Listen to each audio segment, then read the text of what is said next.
تو اذان کا لفظی معنی ہوتا ہے اطلاع دینا، خبردار کرنا، ٹھیک ہے. اور اذن یؤذن، اذان کا معنی ہوتا ہے اذان دینا، ٹھیک ہے. تو لفظ اذان کا کیا معنی؟ اطلاع دینا، خبردار کرنا. اب آپ دیکھیں کہ اذان کتنا میننگ فل لفظ ہے. اذان جب ہوتی ہے تو کیا کیا جاتا ہے؟ آپ کو اطلاع دی جاتی ہے. کس بات کی؟ جی ہاں، نماز کا وقت ہو گیا ہے. خبردار کیا جاتا ہے کہ دیکھو اب باقی کام چھوڑو، اذان ہو رہی ہے، وقت ہو گیا ہے نماز کا. ٹھیک ہے. قرآن پاک میں بھی لفظ اذان استعمال ہوتا ہے اور وہ اعلان کرنے کے معنوں میں ہے. اور اسی طرح جس معنی میں ہم اس کو لیتے ہیں یعنی نماز کی اطلاع دینا مراد ہے یہاں، تو اس میں قرآن پاک میں آتا ہے اذا نادیتم الی الصلاۃ، جب تم پکارتے ہو نماز کی طرف، یعنی اذان جب دیتے ہو. تو نماز کی پکار جو ہے وہ اذان ہے. اور اسی طرح حدیث میں بھی آتا ہے، مالک بن حویرث کو جب آپ بھیج رہے تھے ان کے قبیلے کی طرف، تو آپ نے ان کو کیا فرمایا کہ فَإِذَا حَضَرَتِ الصَّلَاةُ فَلْيُؤَذِّن لَكُمْ أَحَدُكُمْ، کہ جب نماز کا وقت آ جائے تو تمہارے لیے تمہیں میں سے کوئی ایک اذان دے. یعنی اس سے کیا پتہ چلتا ہے کہ اذان کوئی بھی شخص دے سکتا ہے جسے اذان یاد ہو. اذان کی ابتدا کب ہوئی؟ رسول اللہ صلی اللہ علیہ وسلم جب مدینہ منورہ تشریف لائے تو سوال پیدا ہوا کہ نماز کے اوقات کا اعلان کیسے کیا جائے. کچھ لوگوں نے یہ تجویز دی کہ نماز کے وقت بلند مقام پر آگ روشن کی جائے یا ناقوس بجایا جائے، بگل بجایا جائے. حضرت انس رضی اللہ عنہ نے فرمایا ذکروا النار والناقوس فذکروا اليہود والنصارى فأمر بلال ان يشفع الآذان وان يوتر الإقامۃ. بعض صحابہ نے کہا کہ آگ کا جلانا یا ناقوس کا بجانا یہود و نصارہ کی مشابہت ہے. پھر حضرت بلال رضی اللہ عنہ حکم دیے گئے کہ آذان کے کلمات جفت کہیں. جفت کا کیا معنی ہوتا ہے؟ دو دو بار. اور تکبیر اقامت کے کلمات طاق سنگل ایک دفعہ کہیں، سوائے قد قامت الصلاۃ، یعنی قد قامت الصلاۃ کے علاوہ باقی ایک ایک بار. قد قامت الصلاۃ دو بار.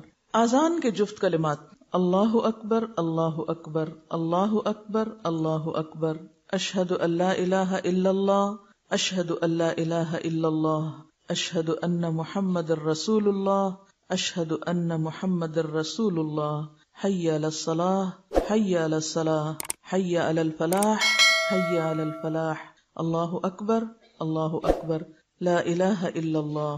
اللہ سب سے بڑا ہے، اللہ سب سے بڑا ہے، اللہ سب سے بڑا ہے، اللہ سب سے بڑا ہے. میں گواہی دیتا ہوں کہ اللہ کے سوا کوئی معبود نہیں. میں گواہی دیتا ہوں کہ اللہ کے سوا کوئی معبود نہیں. میں گواہی دیتا ہوں کہ محمد صلی اللہ علیہ وسلم اللہ کے رسول ہیں. میں گواہی دیتا ہوں کہ محمد صلی اللہ علیہ وسلم اللہ کے رسول ہیں. نماز کی طرف آؤ، نماز کی طرف آؤ، نجات کی طرف آؤ، نجات کی طرف آؤ، یا کامیابی کی طرف آؤ، کامیابی کی طرف آؤ. اللہ سب سے بڑا ہے، اللہ سب سے بڑا ہے، اللہ کے سوا کوئی معبود نہیں. اگر لوگوں کو اذان کا معنی آتا ہو تو یہ پکار سن کر کون گھر بیٹھ سکتا ہے؟ تو آپ سروے کر کے معلوم کر سکتے ہیں کہ ہمارے کتنے % لوگوں کو اذان کا معنی معلوم ہے. بچے بھی جو اسکولوں میں رٹتے ہیں تو بعض اوقات اذان الگ اور ترجمہ الگ، اول سے آخر تک پیراگراف کی شکل میں رٹ لیتے ہیں. انہیں یہ نہیں پتا ہوتا کہ کون سا جملہ کس کا معنی ہے اور پھر آگے اس کا مفہوم کیا ہے، وہ تو زیادہ دور کی بات ہے. فجر کی اذان میں حضرت ابو محذورہ رضی اللہ عنہ کہتے ہیں کہ رسول اللہ صلی اللہ علیہ وسلم نے ان کو اذان کی تعلیم دی اور فرمایا کہ فَإِن كَانَ صَلَاةُ الصُّبْحِ قُلْتَ الصَّلَاةُ خَيْرٌ مِّنَ النَّوْمِ الصَّلَاةُ خَيْرٌ مِّنَ النَّوْمِ. فجر کی اذان میں حی علی الفلاح کے بعد 2 بار یہ کلمات زیادہ کہیں، الصلاۃ خیر من النوم الصلاۃ خیر من النوم. یعنی نبی صلی اللہ علیہ وسلم نے حضرت ابو محذورہ کو خود یہ تعلیم دی. معنی کیا ہے اس کا؟ نماز نیند سے بہتر ہے، نماز نیند سے بہتر ہے. واقعی بہتر ہے. حضرت انس رضی اللہ عنہ فرماتے ہیں کہ صبح کی اذان میں حی علی الفلاح کے بعد الصلاۃ خیر من النوم 2 دفعہ کہنا سنت ہے. حضرت عبداللہ بن عمر رضی اللہ عنہ فرماتے ہیں فجر کی اذان میں الصلاۃ خیر من النوم 2 مرتبہ کہا جائے.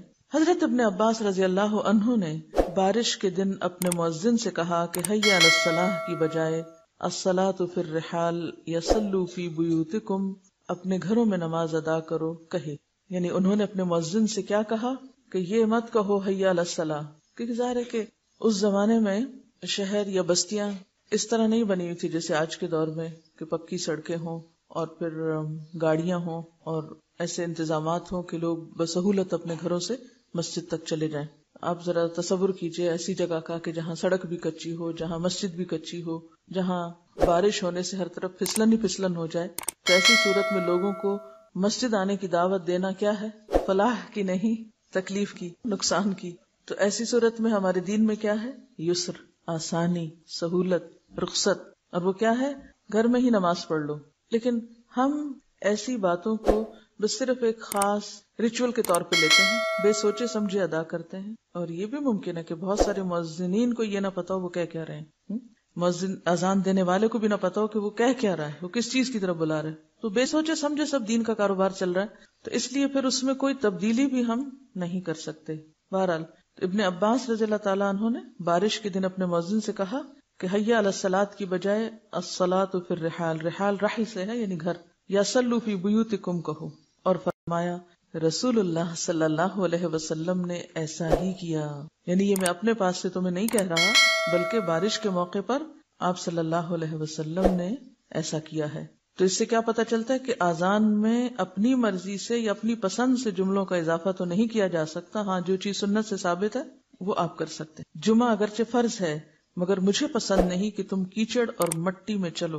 یعنی یہ کس موقع پر آپ نے فرمایا تھا؟ جمعے کے دن. ایون تکبیر کے طاق کلمات اللہ اکبر، اللہ اکبر، اشہد ان لا الہ الا اللہ، اشہد ان محمد الرسول اللہ، حی علی الصلاۃ، حی علی الفلاح، قد قامت الصلاۃ، قد قامت الصلاۃ، اللہ اکبر، اللہ اکبر، لا الہ الا اللہ. اب جو کلمات 4 بار تھے یعنی اللہ اکبر کے وہ 2 بار ہو گئے، اور آخر میں بھی اللہ اکبر 2 بار ہی، اور باقی اقامت کے الفاظ 2 بار، حی علی الصلاۃ اور حی علی الفلاح اور شہادتین 1 بار. اللہ سب سے بڑا ہے، اللہ سب سے بڑا ہے. میں گواہی دیتا ہوں اللہ کے سوا کوئی عبادت کے لائق نہیں. میں گواہی دیتا ہوں محمد صلی اللہ علیہ وسلم اللہ کے رسول ہیں. نماز کی طرف آؤ، کامیابی کی طرف آؤ. نماز کھڑی ہو گئی، نماز کھڑی ہو گئی. اللہ سب سے بڑا ہے، اللہ سب سے بڑا ہے. اللہ کے سوا کوئی عبادت کے لائق نہیں. یعنی اذان کے کچھ دیر کے بعد دوبارہ ایک ریمائنڈر کہ اب بالکل تیار ہے نماز، فوراً پہنچ جاؤ. ہوتا عام طور پر یہ ہے کہ جیسے لوگ اذان سن کے مسجد کی طرف جانا شروع کرتے ہیں، وضو کرتے ہیں، مسجد میں داخل ہوتے ہیں، تحیۃ المسجد پڑھتے ہیں، سنت پڑھتے ہیں، اور اگر کچھ وقت ہو ابھی تو بیٹھ کے قرآن پڑھنے لگتے ہیں. اتنے میں دوبارہ اقامت ہوتی ہے تو سب لوگ اپنے اپنے ذکر اذکار قرآن پاک وغیرہ بند کر کے تو پھر آ کے صف میں کھڑے ہو جاتے ہیں. اور جو لوگ ابھی باہر کسی کام میں مصروف ہیں ان تک جب وہ آواز پہنچتی ہے تو وہ بھی فوراً نماز کی طرف تیزی سے پھر بڑھتے ہیں. رسول اللہ صلی اللہ علیہ وسلم نے بلال رضی اللہ عنہ کو حکم دیا کہ آذان کے کلمات 2 بار اور تکبیر کے 1 بار کہیں. حضرت عبداللہ بن عمر رضی اللہ عنہ سے روایت ہے، انہوں نے کہا رسول اللہ صلی اللہ علیہ وسلم کے زمانے میں آذان کے کلمات 2 بار اور تکبیر کے کلمات 1 بار تھے، سوائے اس کے کہ مؤذن قد قامت الصلاۃ 2 بار کہتا تھا. دوہری آذان، ترجیع بھی اس کو کہتے ہیں. آذان میں شہادت کے 4 کلمات پہلے دھیمی آواز سے کہنا، پھر دوبارہ بلند آواز سے کہنا ترجیع کہلاتا ہے. ترجیع کا لفظی معنی کیا ہوتا ہے؟ لوٹانا، رجوع سے ہے نا، یعنی پھر پلٹ کے دوبارہ سے شروع کرنا. حضرت ابو محذورہ رضی اللہ عنہ سے روایت ہے کہ رسول اللہ صلی اللہ علیہ وسلم نے بذات خود مجھے آذان سکھائی، یعنی دوہری آذان اور دوہری اقامت سکھائی. پس نبی صلی اللہ علیہ وسلم نے فرمایا آذان اس طرح کہو، اللہ اکبر، اللہ اکبر، اللہ اکبر، اللہ اکبر، اشہد ان لا الہ الا اللہ، اشہد ان لا الہ الا اللہ، اشہد ان محمد الرسول اللہ، اشہد ان محمد الرسول اللہ. یہاں تک کہہ کے پھر دوبارہ اشہد ان لا الہ الا اللہ، اشہد ان لا الہ الا اللہ، اشہد ان محمد الرسول اللہ، اشہد ان محمد الرسول اللہ، حی علی الصلاۃ، حی علی الصلاۃ، حی علی الفلاح، حی علی الفلاح، اللہ اکبر، اللہ اکبر، لا الہ الا اللہ. ایسی آذان کبھی سنی؟ مجھے سننے کا اتفاق ہوا ہے. ہمارے ملک میں عام طور پر ایسی جرات کم ہی لوگ کر سکتے ہیں، لیکن عرب ممالک میں یا مختلف علاقوں میں ایسی آذانیں سننے کو بھی ملتی ہیں، اور یہ بھی ایک بڑا ہی خوبصورت انداز ہے. اور میں سمجھتی ہوں کہ اگر آپ صلی اللہ علیہ وسلم نے ایک کام کرنے کے 2 طریقے بھی سکھائے ہیں تو اس سے فائدہ کیا ہوتا ہے؟ یعنی آپ جب ایک روٹین کے عادی ہو جاتے ہیں نا، دن میں 5 بار ایک ہی طرح کے کلمات سن رہے ہیں، تو پھر کیا ہوتا ہے؟ یعنی کان اتنے جیسے عادی ہو جاتے ہیں کہ بس آپ اس کو سنتے ہیں اور سنی انسنی کر دیتے ہیں. یعنی اس کو پھر ہم توجہ نہیں کرتے. ایسے میں اگر تھوڑا سا بھی چینج ہو تو انسان الرٹ ہو جاتا ہے. تو اس قسم کی جو چیزیں دین میں ملتی ہیں کہ ایک صحابی کو آپ نے ایک چیز سکھائی، دوسرے کو دوسری چیز سکھائی، یا ایک موقع پہ ایک چیز سکھائی، دوسرے موقع پہ دوسری، تو اس میں کنٹرڈکشن نہیں ہوتی. اس میں کیا ہے؟ ویرائٹی ہے. تو ویرائٹی کنٹرڈکشن تو نہیں ہوتی نا. اور یہ صرف اس معاملے میں ہی نہیں ہے، اور بھی بہت سے اذکار میں ہے. مثلاً آپ اللہ اکبر کہہ کے جب ثنا پڑھتے ہیں تو اس کی بھی کئی قسمیں ہیں، کئی دعائیں ہیں اس میں. اتحیات کے بعد جو آخری دعائیں پڑھتے ہیں اس میں بھی کئی ایک اذکار ہیں، حتیٰ کہ اتحیات کا ورژن بھی مختلف ملتا ہے. تو یہ اختلاف نہیں ہے، یہ دراصل تنوع ہے. حضرت ابو محذورہ رضی اللہ عنہ سے روایت ہے کہ رسول اللہ صلی اللہ علیہ وسلم نے انہیں آذان کے 19 اور اقامت کے 17 کلمات سکھائے. آذان کے فضائل. حضرت ابو سعید خدری رضی اللہ عنہ روایت کرتے ہیں کہ رسول اللہ صلی اللہ علیہ وسلم نے فرمایا، مؤذن کی آواز کو جنات، انسان اور جو چیز سنتی ہے وہ قیامت کے دن اس کے لیے گواہی دے گی. یعنی ایک آواز جب بلند ہوتی تو زمین کا اگر ذرہ بھی اس کو سن رہا ہے تو وہ سب آذان دینے والے کے حق میں گواہی دیں گے. نبی کریم صلی اللہ علیہ وسلم نے فرمایا، مؤذن کے لیے ثواب ہے اس شخص کے ثواب کے برابر جس نے آذان سن کر نماز پڑھی. یعنی اس کی آذان سے جتنے لوگ نماز کی طرف آئے ان سب کو اپنی اپنی نماز کا جو ثواب ملا وہ سارا ثواب ان کو ملنے کے علاوہ اس برابر آذان دینے والے کو بھی ملا. کیوں؟ الدال علی الخیر کفاعلہ. مفہوم یہ ہوا کہ مؤذن کی آواز سن کر جتنے آدمی مسجد میں آ کے نماز پڑھیں گے ان سب کو اپنی اپنی نماز کا پورا ثواب تو ملے گا ہی، مگر مؤذن تمام نمازیوں کے ثواب کے برابر مزید اجر پائے گا کیونکہ اس نے ان کو نماز کی طرف بلایا تھا. حضرت معاویہ رضی اللہ عنہ سے روایت ہے کہ میں نے رسول اللہ صلی اللہ علیہ وسلم سے سنا، قیامت کے دن آذان دینے والوں کی گردنیں لمبی ہوں گی. یعنی اللہ کا نام بلند کرنے کی وجہ سے وہ دوسرے لوگوں سے اونچے قد کے نظر آئیں گے، نمایاں نظر آئیں گے.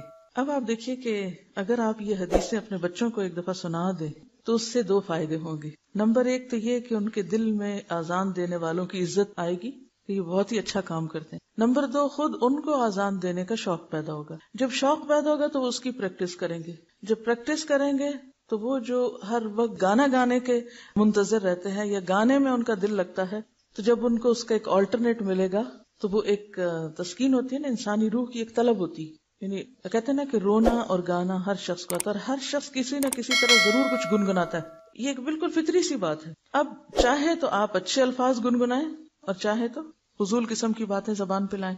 اب جب لوگوں کو کوئی اچھی چیز پڑھنے کو نہیں ملتی، قرآن کی قرات نہیں کرتے، آذان دینے کا کوئی شوق نہیں، نہ سکھائی جاتی ہے، تو اس کا نتیجہ کیا ہوتا ہے؟ وہ جو اندر حص ہے نا، ایک بھوک ہے یا ایک پیاس ہے یا ایک ضرورت ہے اپنے اندر کی، وہ پھر جنک سے مٹائی جاتی. اگر آپ اپنے بچوں کو صحیح کھانا نہیں دیں تو وہ کس چیز کے عادی ہو جاتے ہیں؟ جنک فوڈ کے. کیا پسند کرتے ہیں؟ فضول قسم کی چیزیں جن سے کوئی غذائیت حاصل نہیں ہوتی. اور ادھر ادھر کی چیزیں کھا کے جب فیلنگ کر لیتے ہیں تو پھر صحیح کھانا کھانے کو دل ہی نہیں چاہتا، وہ اچھا ہی نہیں لگتا ان کو. تو ہمارا حال بھی یہی ہو چکا ہے کہ ہم نے بچوں کو بابا بلیک شیپ تو سکھا دی لیکن آذان دینا نہیں سکھائی. آپ یہ سکھائیں تو صحیح. اور پھر یہ کہ گھر میں لگا کے سنوائیں بھی بچوں کو مختلف طرح کی آذانیں، کیونکہ افسوس کے ساتھ کہنا پڑتا ہے کہ رہ گئی رسم آذان روح بلالی نہ رہی. تو ہمارے میجورٹی مؤذنین کی مشکل یہ ہے کہ وہ روح بلالی نہیں ہے ان میں، جس کی وجہ سے بچوں کو گانے والے تو اپنے آئیڈیل اور ہیرو لگتے ہیں مگر مؤذن کو وہ آئیڈیلائز نہیں کرتے. اب اس صورت میں کیا کیا جائے؟ شکوہ، شکایت، رونا دھونا کو مسجد والے یہ کر رہے ہیں، ہے کوئی آلٹرنیٹ؟ مختلف آذانوں کی کلیکشن کریں. انٹرنیٹ پہ مختلف جگہوں پر مختلف آذانیں آپ لے کے ڈاؤن لوڈ بھی کر سکتے ہیں اپنے PC پہ. اگر یہ فیسلٹی ہے، اگر یہ نہیں ہے تو کسی نہ کسی طرح ان کو کلیکٹ کریں، گھر میں لگائیں، سنوائیں، یاد کرائیں اور دلوائیں. کہیں نہ کہیں چلے آپ کہیں کہ اگر آپ کی مسجد کی آذان آپ کے گھر میں آتی ہے تو ٹھیک ہے، اور اگر دور ہے مسجد اور پوری کلیئر نہیں آتی تو بچوں کو کھڑا کریں، دیں آذان. اگر پہاڑ کی چوٹی پہ ایک شخص اکیلا بھی نماز پڑھ رہا ہے تو کیا ہے، آذان دے سکتا ہے نا. تو اسی طرح اگر مسجد دور ہے یا بہت آذان کی آواز صحیح نہیں بھی آتی تو بچے کو گھر کی گیلری میں کھڑا کر دیں. تو یہ بھی ہو سکتا ہے آپ اسکول میں جا کے بات کریں کہ بچے کو آذان دینے دیں. اسی طرح آپ پکنک پہ لے جائیں بچوں کو، یا کہیں بھی جہاں بھی دور ہے مسجد، نہیں پراپر آواز آ رہی تو وہیں کھڑا کر دیں بچے کو. چلو بھی آج تم آذان دو، آج تم دو، آج تم دو، تاکہ وہ اسے اپنا کام سمجھے. پھر آپ دیکھیں گے کہ اس سے ان کی شخصیت پر بھی اثر پڑے گا اور وہ کچھ کر کے آپ کو دکھائیں گے کیونکہ شیطان آزان کی آواز سے بھاگتا ہے. تو بچوں کے اندر جو شیطان ہوتا ہے نا، جب آپ ان کو آزانوں پہ لگائیں گے تو وہ شیطان بھی بھاگے گا، خواہ تھوڑی دیر ہی بھاگے مگر جائے گا. کیونکہ اگلی حدیث میں آتا ہے، حضرت ابو ہریرہ سے روایت ہے کہ رسول اللہ صلی اللہ علیہ وسلم نے فرمایا، جب نماز کے لیے آزان دی جاتی ہے تو شیطان پیٹھ پھیر کے بھاگ جاتا ہے. جب آزان ختم ہو جاتی ہے تو آ جاتا ہے. جب تکبیر کہی جاتی ہے تو پیٹھ پھیر کے بھاگ جاتا ہے. جب تکبیر ختم ہو جاتی ہے تو پھر آ جاتا ہے اور نمازی کے دل میں وسوسے ڈالتا ہے، فلاں بات یاد کرو، یہاں تک کہ آدمی کو پتہ نہیں چلتا کہ اس نے کس قدر نماز پڑھی. یہ بھی بھول جاتا ہے کہ کتنی رکعتیں پڑھی. یہ حال ہو جاتا ہے. تو یہ جو میں آپ کو مشورہ دے رہی ہوں نا بچوں کو آزان سکھانے کا، اس کا میں نے ذاتی طور پہ تجربہ کیا ہے. سنوائی، یاد کروائی، دلوائی. اور پہلا میڈل جو میرے بیٹے کو ملا وہ آزان کمپٹیشن پہ تھا. اور میرے لیے اتنے بڑے اعزاز اور خوشی کی بات تھی. مائیں خوش ہوتی ہیں بچہ فلاں سبجیکٹ میں ٹاپ کیا، فلاں میں. لیکن جب مجھے یہ حدیث پتہ چلی تھی کہ قیامت کے دن سب سے اونچی گردنیں ان کی ہوں گی، تو اس کے لیے کیا ہے کہ ایسی چیزیں گھروں میں کر کے شروع کریں. آپ سکولز میں آپ کر سکتے ہیں. ہوا یہ تھا کہ وہاں پر مختلف اسلامک سکولز کے بچوں کا آپس میں کمپٹیشن تھا اور اذان کا کمپٹیشن. ہمارے ہاں کئی طرح کے کمپٹیشن ہوتے ہیں، لیکن بچوں میں کبھی ہم نے اذان کمپٹیشن نہیں کروایا. کیوں؟ اس لیے کہ ہم سمجھتے ہیں یہ وہ مسجد کے مولانا صاحب کا کام ہے، انہی کو بس اذان دینی ہے. اذان دینا ایک پیشہ بن گیا ہے اور مخصوص لوگ اس پر قابض ہیں اور دوسرے آگے آ نہیں سکتے. تو کبھی آپ خوشامد کر کے مؤذن سے کہہ کے اپنے بیٹے کو وہاں بھی کھڑا کر سکتے. اور اذان کے بعد دعا بھی قبول ہوتی. تو میں نے ایک دن اپنے بیٹے سے کہا کہ اذان کے بعد دعا قبول ہوتی ہے. تو کہتا آر یو شور؟ میں نے کہا بالکل ہم شور قبول ہوتی. تو میں نے کہا کیا مانگو گے؟ کہ میں یہ مانگوں گا مجھے مغرب کی اذان دینے کا موقع ملے. میں کہا ٹھیک ہے. اتنا زیادہ پھر شوق پیدا. جب بچوں کو ایک دفعہ ایک انعام مل جاتا ہے تو پھر اس کے بعد وہ سمجھتے ہیں کہ اب یہ میری لائن ہے اور اس میں آگے بھی جا سکتا. تو اس میں یہ ہے کہ اگر ہم اپنے بچوں کو اور پڑھے لکھے لوگوں کو اس کام کے لیے تیار نہیں کریں گے تو پھر نتیجہ کیا ہوگا؟ بے روح اذانیں ہی رہیں گی. تو اس میں تبدیلی کہاں سے ہوگی؟ آپ کے گھروں سے. اذان کا جواب دینا. حضرت عمر رضی اللہ عنہ سے روایت ہے کہ رسول اللہ صلی اللہ علیہ وسلم نے فرمایا، جب مؤذن کہے اللہ اکبر پس تم بھی کہو اللہ اکبر. پھر جب مؤذن کہے اشہد ان لا الہ الا اللہ تم بھی کہو اشہد ان لا الہ الا اللہ. پھر جب مؤذن کہے اشہد ان محمد الرسول اللہ تو تم بھی کہو اشہد ان محمد الرسول اللہ. پھر جب مؤذن کہے حی علی الصلاۃ تو تم کہو لا حول ولا قوۃ الا باللہ. پھر جب مؤذن کہے حی علی الفلاح تو تم کہو لا حول ولا قوۃ الا باللہ. پھر جب مؤذن کہے اللہ اکبر تو تم کہو اللہ اکبر. پھر جب مؤذن کہے لا الہ الا اللہ تو تم کہو لا الہ الا اللہ. جو شخص اپنے صدق دل سے مؤذن کے کلمات کا جواب دے گا، صدق دل سے مراد سچے دل سے یعنی توجہ کے ساتھ، اور صدق دل سے مراد کیا ہوتا ہے کہ واقعی وہ لفظ جو آپ کہہ رہے ہیں آپ ان کا مطلب بھی وہی لیتے ہیں، تو ایسا شخص جواب دینے والا بہشت میں داخل ہو جائے گا. حافظ ابن حجر رحمہ اللہ فرماتے ہیں الصلاۃ خیر من النوم کے جواب میں صدقت و بررت کے الفاظ کی کوئی اصل نہیں، یعنی کوئی دلیل نہیں ہے اس کے پیچھے. لہذا فجر کی اذان میں الصلاۃ خیر من النوم کے جواب میں بھی یہی کلمہ کہنا چاہیے، یعنی الصلاۃ خیر من النوم. تکبیر کے دوران یا بعد میں اقامہ اللہ و ادامہ کہنے والی ابو داؤد کی روایت کو امام نووی رحمہ اللہ نے ضعیف کہا ہے. تکبیر کیا ہوتی ہے؟ اقامت. تو اس میں قد قامت الصلاۃ، قد قامت الصلاۃ کا جواب کیا ہے؟ قد قامت الصلاۃ. اس کے جواب میں یہ کہنا اقامہ اللہ و ادامہ، یہ روایت ضعیف ہے. اذان کے بعد کی دعائیں. حضرت عبداللہ بن عمرو بن عاص رضی اللہ عنہ روایت کرتے ہیں کہ رسول اللہ صلی اللہ علیہ وسلم نے فرمایا، جب تم مؤذن کی آواز سنو تو تم مؤذن کو جواب دو، یعنی اذان کا جواب دینا لازم ہے. اور جب اذان ختم ہو جائے تو مجھ پر درود بھیجو، پس تحقیق جو مجھ پر ایک بار درود بھیجتا ہے اللہ اس پر 10 بار رحمت بھیجتا ہے. تو اذان کے فوراً بعد کیا کام کرنا چاہیے؟ درود شریف پڑھنا چاہیے. کتنی دفعہ؟ ایک دفعہ. کیسے؟ نماز والا. میں ایک دفعہ پڑھ دیتی ہوں درست تلفظ کے ساتھ، غور سے سن لیجئے. اللہم صلی علی محمد وعلی آل محمد کما صلیت علی ابراہیم وعلی آل ابراہیم انک حمید مجید.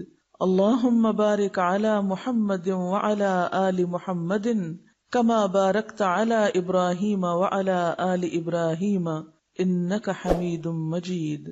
یا الہی رحمت بھیج محمد صلی اللہ علیہ وسلم پر اور آل محمد پر، جیسے رحمت بھیجی تو نے ابراہیم اور آل ابراہیم پر، بے شک تو تعریف کیا گیا بزرگی والا ہے۔ یا الہی برکت بھیج محمد صلی اللہ علیہ وسلم پر اور آل محمد پر، جیسے برکت بھیجی تو نے ابراہیم پر اور آل ابراہیم پر، بے شک تو تعریف کیا گیا بزرگی والا ہے۔ حضرت جابر رضی اللہ